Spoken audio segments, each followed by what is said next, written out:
मैं अपने पार्टनर पे ब्लाइंडली फेथ नहीं कर सकती। मुझे विश्वास ही नहीं है कि वो मेरे साथ फेयर है, ट्रांसपेरेंट है।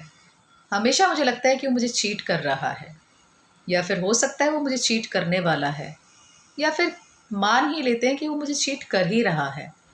कुछ भी हो, मैं 1% उस पर विश्वास नहीं कर सकती। मैं मानती हूँ कि मैं एक रिश्ते में हूँ, बट मुझे विश्वास नहीं है, ना ही मैं विश्वास कर सकती हूँ। ऐसा क्यों होता है? क्यों आजकल मैं देख रही हूँ रिलेशनशिप इश्यूज़ में ट्रस्ट की प्रॉब्लम ज़्यादा देखने को मिल रही है। अपने अपने पार्टनर पे लोगों को विश्वास नहीं है। यहाँ तक कि लव मैरिजेस पे भी मैं देख रही हूँ, उनको अपने पार्टनर पे भी विश्वास नहीं है। हमेशा उनकी नज़र अपने पार्टनर के फ़ोन पर रहती है कि किससे बात कर रहे हैं, क्या चल रहा है, किसको स्क्रॉल कर रहे हैं, किसको देख रहे हैं, या फिर अभी बात की थी फ़ोन पे तो किससे बात चल रही थी। ऐसे सर्कमस्टांसेस में देख रही हूँ कि ज़्यादातर लोग फेस कर रहे हैं। नमस्कार, मैं साइकोलॉजिस्ट पूनम शर्मा, शांति काउंसलिंग सर्विसेज से। आज हम बात करेंगे कि क्यों मैक्सिमम लोगों को ट्रस्ट बिल्डअप यानी कि ट्रस्ट इश्यूज़ ज़्यादा फेस करने पड़ रहे हैं रिलेशनशिप में। मैं मानती हूँ कि हम लोग ना चाहते हुए भी एक फेयर रिलेशनशिप मेंटेन नहीं कर पाते हैं। कोई भी नहीं कर पाता। अगर आपको लग रहा है कि कोई कर पाता है तो शायद ही वो कोई अनोखा इंसान होगा। कोई भी एक फेयर रिलेशनशिप नहीं निभा पाता है। किस लिए? अब मैं ये नहीं कह रही हूँ कि किसी न किसी तरीके से वो आपको चीट करते हैं, नहीं। फेयर रिलेशनशिप मतलब थोड़ा बहुत झूठ बोलना पड़ता है, बिल्कुल बोलना पड़ता है। सारा सच कोई नहीं बोलता, और जो लोग सारा सच बोलते हैं ना, वो शायद ही किस तरीके का सच बोलते हैं उसमें भी थोड़ा सा रिसर्च करनी पड़ेगी। कोई ज़्यादा सच नहीं बोलता, थोड़ा बहुत झूठ हर कोई बोलता है। अब बात यह है कि झूठ बोला किस पर्पज़ से जा रहा है और किस संदर्भ में बोला गया है, उन चीज़ों के ऊपर काम करना पड़ता है। काफ़ी लोगों को मैंने देखा है, सिर्फ इसलिए मैंने बहुत छोटी सी बात पर भी रिश्तों को टूटता हुआ देखा है। वो छोटी सी बात क्या थी कि मैंने फ़ोन किया था, मेरा फ़ोन नहीं उठाया। मैंने बार बार फ़ोन किया, मेरा फ़ोन नहीं उठाया गया। इसी टॉपिक पे ही, इसी बात पे ही इतनी बहस छिड़ जाती है कि मेरा फ़ोन क्यों नहीं उठाया गया। अब हो सकता है कि आपका जो पार्टनर है वो उस समय ऐसे एटमॉस्फेयर में हो कि फ़ोन उठाना उचित नहीं होता। यानी कि फिर ठीक है, सोसाइटी है, थोड़ा-सा रहना पड़ता है, समाज में उठना-बैठना पड़ता है, उस चक्कर में आप वाइफ़ को इग्नोर कर सकते हो। बट बहुत से लोग तो मैंने देखा है वाइफ़ के एक फ़ोन आते ही उनकी हालत ख़राब हो जाती है, और वो शायद ही कोई बंदा हो कि जो फ़ोन ना उठाए अपनी वाइफ़ का। और अगर ऐसा कोई करता है कि फ़ोन वो नहीं उठा रहा है, तो फिर मान लेते हैं कि वो किसी ऐसे सिचुएशन में हो कि नहीं उठा सकता, या फिर कुछ भी मान लेते हैं। बट वाइफ़ को तो नहीं समझा सकते ना। उसको तो ऐसा लगा कि इन्होंने मेरा फ़ोन नहीं उठाया, मुझे इग्नोर किया गया, और जबकि मुझे कुछ इम्पोर्टेंट बात करनी थी। मान लो अगर फ़ोन नहीं उठाया गया तो मुझे मैसेज कर देते। मैंने मैसेज के भी तो रिप्लाई एक सोचा था ना कि अगर मेरा फ़ोन नहीं उठाया गया तो मेरे मैसेज के आंसर आने चाहिए थे। ये भी नहीं हुआ। तो इससे क्या हुआ, वाइफ़ का जो गुस्सा था वो डबल हो गया। और जब सामने सिचुएशन आई कि जब फेस करना पड़ा, पूछा कि आपने मेरा फ़ोन क्यों नहीं उठाया? तो बंदे ने बोला कि ठीक है, नहीं उठाया, मैं किसी ऐसी जगह बैठा हुआ था कि मैं फ़ोन नहीं उठा सकता था। तो उसने बोला कि फिर मैसेज के रिप्लाई करते। तो उसने बोला कि मैं मैसेज के रिप्लाई भी नहीं कर सकता था, क्योंकि मेरा फ़ोन, मुझे पता ही नहीं चला कि कब मेरे मैसेज आए, कब आए। क्योंकि फ़ोन मैंने अभी नया लिया है ना, तुम्हें पता है कि मैंने फ़ोन नया लिया है, तो और इसकी फ़ंक्शन मुझे अभी इतना नहीं पता, और कब ये साइलेंट पे चले जाता है नहीं पता चलता है, इसलिए तुम्हारे फ़ोन कॉल्स मिस हो गए। लेकिन उसको लगा कि ये बात झूठ है, ये कहीं किसी के साथ थे और इन्होंने मेरा फ़ोन नहीं उठाया, और इस बेसिस पे उसने अपने हस्बैंड को छोड़ दिया और वो अपने घर चली गई। देखिए, सिचुएशन ना लगता है कि थोड़ा-सा ड्रामेटिकली चल रही है ना, कि वाइफ़ ने सोचा कुछ और था और उसके हस्बैंड के साथ कुछ हुआ और था। वो किसी ऐसे सिचुएशन में था कि जो बताना लाज़मी नहीं है। अब ये मैं एक आपको स्टोरी फॉर्म में क्रिएट करके बता रही हूँ कि ट्रस्ट इश्यूज़ क्यों नहीं बन पा रहे हैं।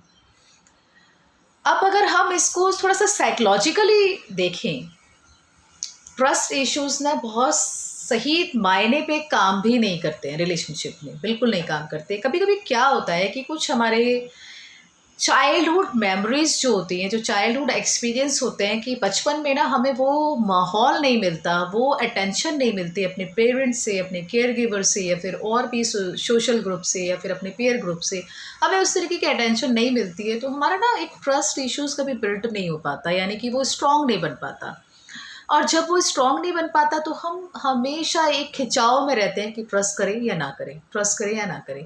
एक ये पॉइंट मैंने देखा है, ये मैं आपको साइकोलॉजिकली वे में बता रही हूँ कि क्या एक अदर रीज़न हो सकते हैं कि इंसान क्यों नहीं ट्रस्ट कर पा रहा। जब सब कुछ रिश्ते में सही चल रहा है तो फिर उसको ऐसा क्यों लगता है कि उसका पार्टनर उसे चीट कर रहा है, उसे धोखा दे रहा है, उसके साथ वो बात नहीं करता लेकिन बाहर वो फ़ोन पर सोशली बड़ा एक्टिव रहता है, इंटरेस्टिंग अपने आप को प्रेजेंटेबल दिखाता है, बट घर में वो उतना प्रेजेंटेबल नहीं रहता।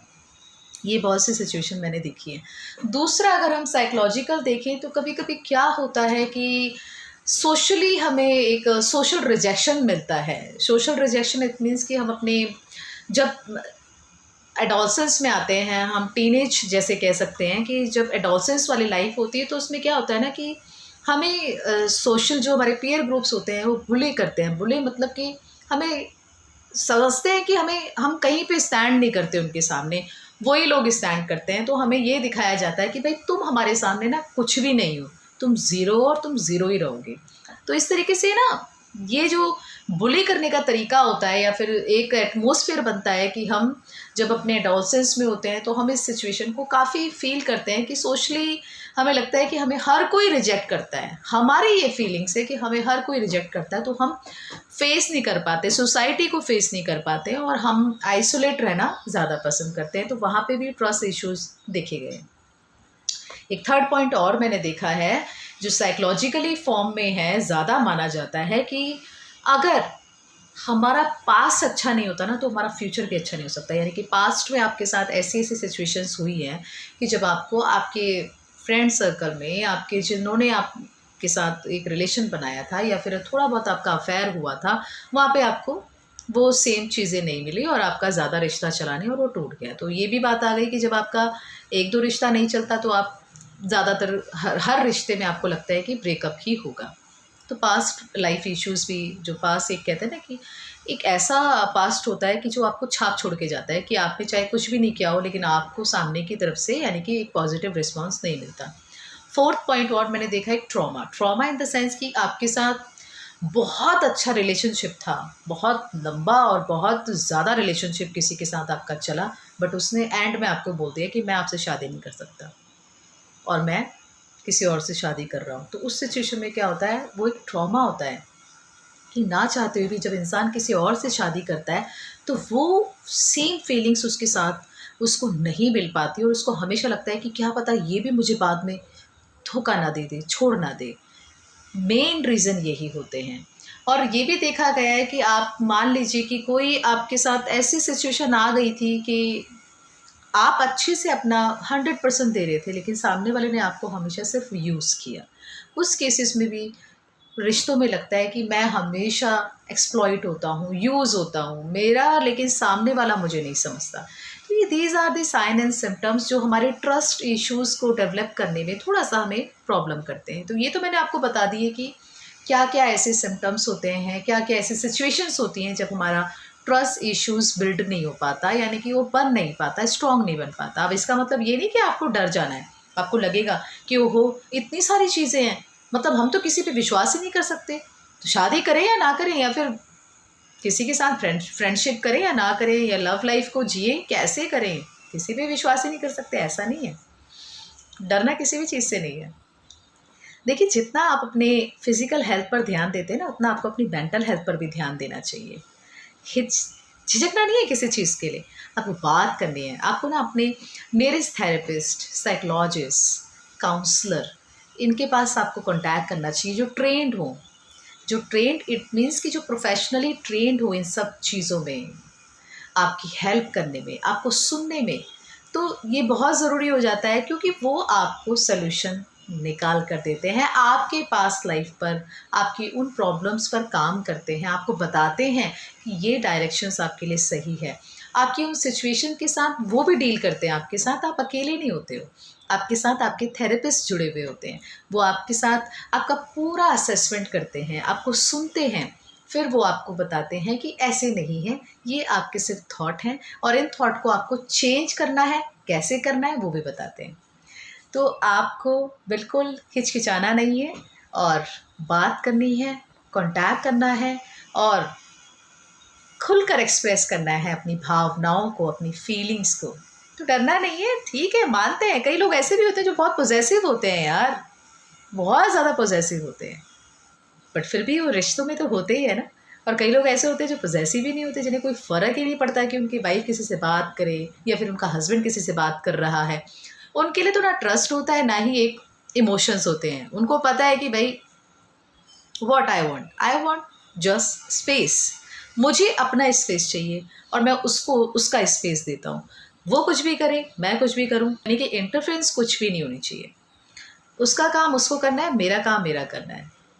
तो ऐसे भी रिश्ते चलते हैं, दिखावे वाले रिश्ते भी हैं कि घर पे लड़ेंगे बहुत, लेकिन सोशली अपने आप को बहुत बॉन्डिंग दिखाते हैं कि बस तू और मैं और कुछ नहीं है।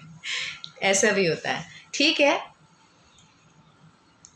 कितनी भी कोशिश कर लें, कितनी भी कोशिश कर लें, लेकिन रिलेशनशिप में अगर इमोशंस नहीं है, अगर फीलिंग्स नहीं है, अगर अटैचमेंट नहीं है, तो उस रिश्ते का कुछ नहीं हो सकता, बिल्कुल कुछ नहीं हो सकता।